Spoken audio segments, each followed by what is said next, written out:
আমের রাজধানী খ্যাত চাঁপাইনবাবগঞ্জ জুড়ে এখন বইছে মুকুলের মৌ মৌ ঘ্রাণ। বাগানগুলোতে শোভা পাচ্ছে সোনালী মুকুলে। বাগান মালিক ও চাষিরা মুকুল রক্ষায় ব্যস্ত সময় পার করছেন। এবার ৮০% গাছে মুকুল এসেছে বলে দাবি কৃষি বিভাগের। এ বিষয়ে বিস্তারিত জানাতে জেলার সোনার মোড় এলাকার আম বাগান থেকে যুক্ত হচ্ছেন সোহান মাহমুদ। সোহান, এবার আমের ফলন নিয়ে কি বলছেন কৃষকরা, জানাবেন বিস্তারিত।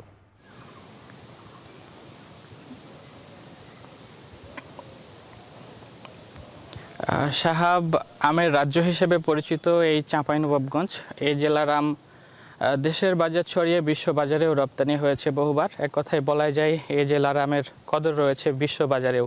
এখন গাছগুলোতে ইতিমধ্যেই মুকুলে ভরে উঠেছে, মৌ মৌ গন্ধে মুখরিত হচ্ছে চারপাশ। এই মুকুলের গন্ধে কৃষকের স্বপ্ন যেন নতুন করে দেখতে শুরু করেছেন।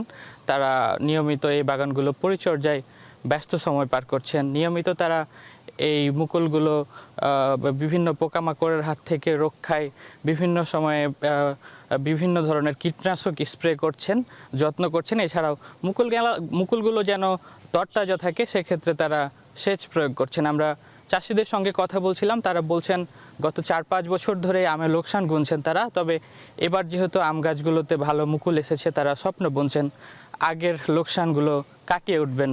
আমরা কৃষি বিভাগের সঙ্গে কথা বলছিলাম। কৃষি বিভাগ বলছেন এবছর চলতি মৌসুমে ৮০% বেশি গাছে ইতিমধ্যেই মুকুল চলে এসেছে, যা ৯০% পার হবে। চাঁপাইনবাবগঞ্জের আমের খ্যাতি যেমন দেশ জুড়ে রয়েছে, তবে কয়েক বছর ধরে আমের দাম কম। এছাড়াও আম সেভাবে গাছে আসছে না, এতে ক্ষতিগ্রস্ত হচ্ছেন এখানকার চাষিরা।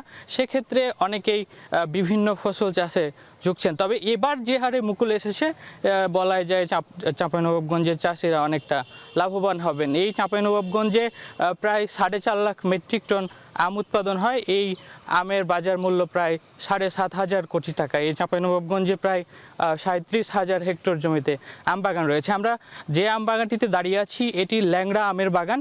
এই আম বাগানের আশপাশে আমরা দেখতে পাচ্ছি খিরসাপাত, লক্ষণভোগ, গোপালভোগ সহ বিভিন্ন জাতের গাছে ইতিমধ্যে মুকুল এসেছে। আমরা যে বাগানটিতে দাঁড়িয়ে আছি এটি ল্যাংড়া আমের বাগান। এই মুকুলগুলো ইতিমধ্যেই ফুটে উঠেছে, কয়েকদিন পরেই এতে ফল আসবে বলে আমাদেরকে জানিয়েছেন কৃষি বিভাগ। তো সাহাব, এই ছিল আমার কাছে চাঁপাইনবাবগঞ্জের আম বাগান থেকে সবশেষ।